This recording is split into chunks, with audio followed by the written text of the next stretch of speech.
सगळ्यांना शुभ सकाळ. श्री स्वामी समर्थ. आमच्याकडे बघा नवीन ही पाहुणा आलेला आहे. सकाळी मी उठले तेव्हा ही पाहुणा चुलीवर बसलेला होता.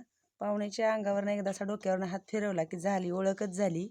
लगेच पाहुणा आमच्यात मिसळला आणि पाहुणा सकाळपासून ओरडतोय. दूध पण ठेवले. आमच्याकडे पाहुण्यांची काही कमी नाही, तुम्हाला पण माहिती. जाऊ द्या हो, माणसाला कोणी पण जीव लावण, पण ह्या मुक्या जनावरांना कोणी जीव लावायचा. आणि मला तर सगळ्यात जास्त आवडतात ही मांजरं. आता काय माहिती काय होतंय, राहतंय का काय, पण ठेवायचं. आता बिचारायला कुठं सोडायचं सांगा. काय कमी आहे आपल्याकडे? दूध नाही का चपाती नाही खायला, आहे का नाही? फक्त वेड्यासारखं वागलं की मग नाही पटत. हे आधीच ओरडतात सगळे, लाड करते मांजराची म्हणून. ससा सोनी हे बघा किती छान पिल्लू आहे ना. आणि सकाळपासून ओरडतंय. दूध पण ठेवलंय तिकडे, दूध वाटीत ठेवलंय. आठवणीन तशी ए ए ए भांड्यात नाही तोंड घालायचं.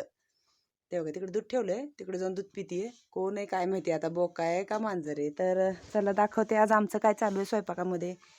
छान असं आत्या ह्याचं पीठ भिजवते चपातीसाठी.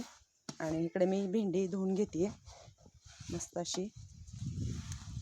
कालची भेंडी थोडीशी ठेवली होती भाजीला, कोळी कोळी भेंडी छान आता धुवून घ्यायची, पुसायची आणि हे करायचं. ह्याची छान अशी भाजी करायची, शेंगदाण्याचं कूट लसूण वगैरे घालून. ह्यांचा आहे उपवास. मग असं छान थोडासा साबुदाणा भिजत घातलेला आहे.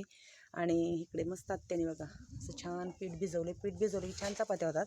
आणि हे बघा आता आमच्या दोघींसाठी चहा पण ठेवलेला आहे चुलीवर. कसं आहे ना, मस्त आमच्या दोघी सासू सुनाचं निवांत सगळं काम. कंटाळलो आहे आम्ही या रानातल्या कामामुळे.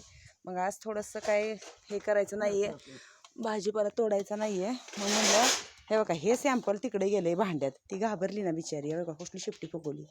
अरे बाबानं माझी घासलेली भांडी नका खराब करू, मला मांडायची पासून. तर असं स्वयंपाकाचं चालू आहे. आज चपाती, भेंडीची भाजी, भाकरी, साबुदाणा खिचडी. आता मस्त दोघीजणी असा चहा पितो आणि मस्त